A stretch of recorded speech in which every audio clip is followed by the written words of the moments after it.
Pak Toto, untuk kegiatan paguyuban sekarang P3K Kabupaten Bandung itu mengadakan acara gathering ini apa sih maksudnya, Pak?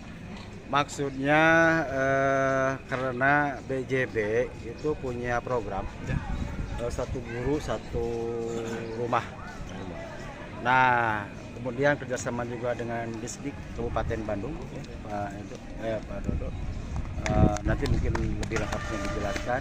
Jadi kami dari paguyuban PPK Kabupaten Bandung lebih menghimbau kepada kawan-kawan yang sudah naik statusnya dari honorer menjadi ASN untuk masalah pengelolaan keuangan, mohon ya istilahnya lebih berhati-hati atau lebih terarah, jangan sampai terjadi demikian karena kita sudah punya SK kepedean untuk tanda petik menyekolahkan untuk SK ke bank manapun lah, termasuk ke BCB, tapi tidak diukur dari segi katakan feedbacknya gitu ya, artinya jadi minus gitu. Nah, itu kan jelas akan mempengaruhi kinerja dari P3 itu sendiri.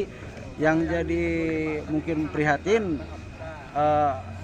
diharapkan P3K itu menjadi sosok yang profesional dalam mengajar untuk guru khususnya, tapi karena misalkan berkaitan dengan dengan finansial atau gaji per bulan yang minus, kembali lagi ke jadi honorer tanda petik ya, artinya hal ini akan mengakibatkan pertama semangat, kedua ya mungkin dari segi kualitas profesionalisme itu juga jadi berkurang gitu.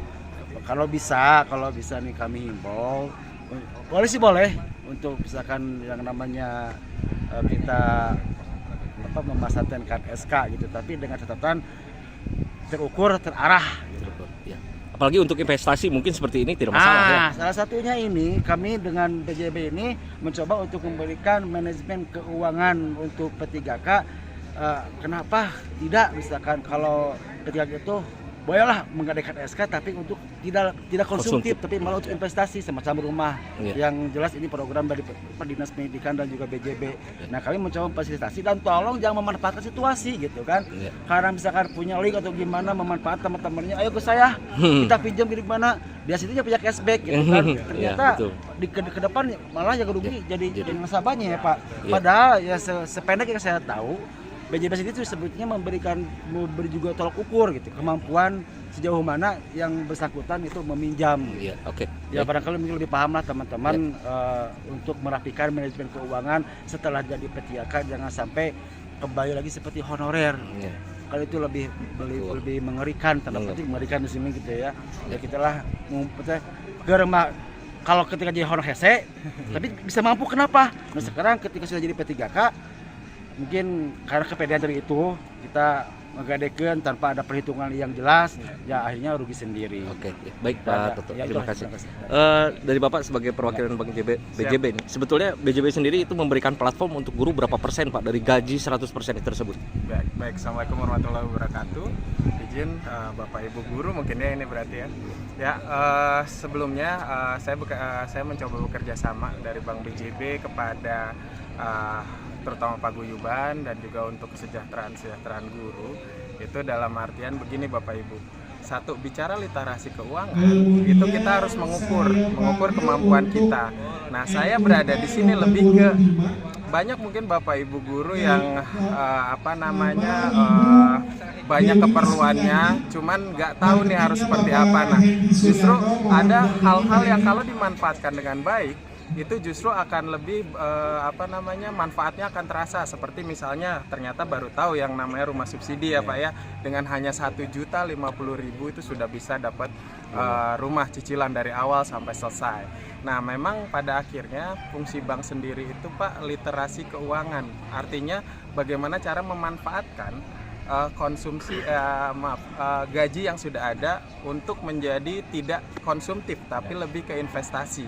Artinya ketika kita punya uang misalnya 4 juta gaji kita, bagaimana caranya dengan 4 juta itu kita punya rumah, kita punya motor, dan lebihnya lagi kita bisa menghidupi keluarga sehari-hari.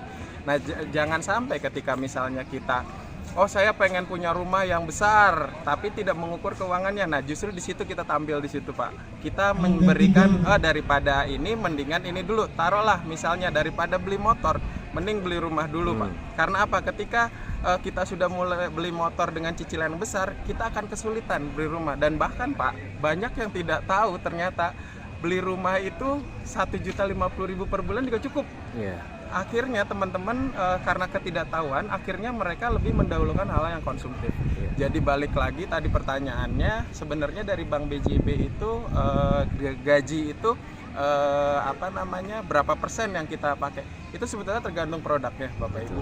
Jadi kalau misalnya bicara perumahan, itu biasanya kita dari mulai 40 sampai ke 70%. Tapi kalau untuk gaji, biasanya kita hanya akseptasi 40%, nggak sampai 50%. Karena apa? Justru dari cicilan juga, dari cicilan perumahannya yang tadi saya bilang, untuk P3K kita punya ada program satu guru satu rumah, itu hanya 1.050.000 dengan uang muka yang disubsidi pemerintah, dengan asuransi yang kita bayarkan. Nah, kenapa kita tidak memanfaatkan itu? Itu salah satu fungsi dan tanggung jawab kami kepada P3K yang sudah juga kami ngobrol langsung ke kepala dinas itu untuk memberikan kesejahteraan. Jangan sampai kesejahteraan ini terkonvensi jadi beban yang sangat besar buat Bapak Ibu karena salah dalam pengaplikasiannya apa yang kita sampaikan. Yang selanjutnya adalah berbicara SK. Sebetulnya saya tidak ada kapasitas Pak untuk bicara kredit yang SK ini karena ada manajer yang lainnya. Tapi sejauh yang saya tahu itu tetap ada berapa persen yang maksimalnya itu diambil. Nah sebelum alangkah baiknya ini literasi juga buat Bapak Ibu. Alangkah baiknya ketika mau ngambil kredit itu diperhitungkan dulu kira-kira berapa yang apa yang mau saya ambil dan tujuannya untuk apa. Kalau bicaranya konsumtif, ambil sependek-pendeknya. Kalau bicara investasi seperti perumahan ini Bapak Ibu, taruhlah kita ngambil 5 tahun, hanya cicilan 1 juta.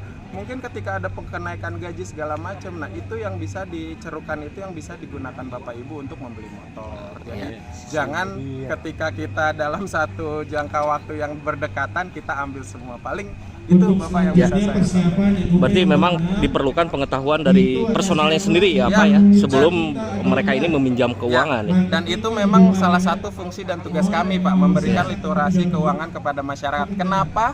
Ketika ngambil kita nggak langsung ACC, tapi kita akan ada namanya wawancara, kita lihat dari slip gaji segala macam. Terus pinjaman juga dari agen-agen yang lain, mungkinnya dari jasa keuangan yang lain. Dan itu 40% itu Pak bukan hanya dari gaji. Bicara 40% adalah sisa gaji. Artinya ketika misalnya Bapak Ibu udah, maaf ya sekarang ini banyak pinjol dan sebagainya, cicilannya misalnya taruhlah gaji 4 juta, pinjaman itu udah 2 juta. Sudah pasti walaupun cicilannya murah, kita tidak akan ACC Bapak Ibu. Nah sebaliknya Bapak Ibu, makanya ketika misalnya ada permasalahan misalnya yang tadi disampaikan ternyata malah jadi minus, ngobrol dulu aja sama perbankan, siapa tahu bisa menjadi solusi. Taruhlah misalnya Bapak Ibu tadinya ada 2 gaji, suami sama istri, ternyata diangkat P3K, gajinya naik tapi ternyata istri jadi tidak bekerja, akhirnya minus. Ngobrol sama bank, kita punya kok solusi-solusi yang mungkin nanti bisa membuat Bapak Ibu lebih dalam sehari-harinya tuh lebih banyak lah sisanya.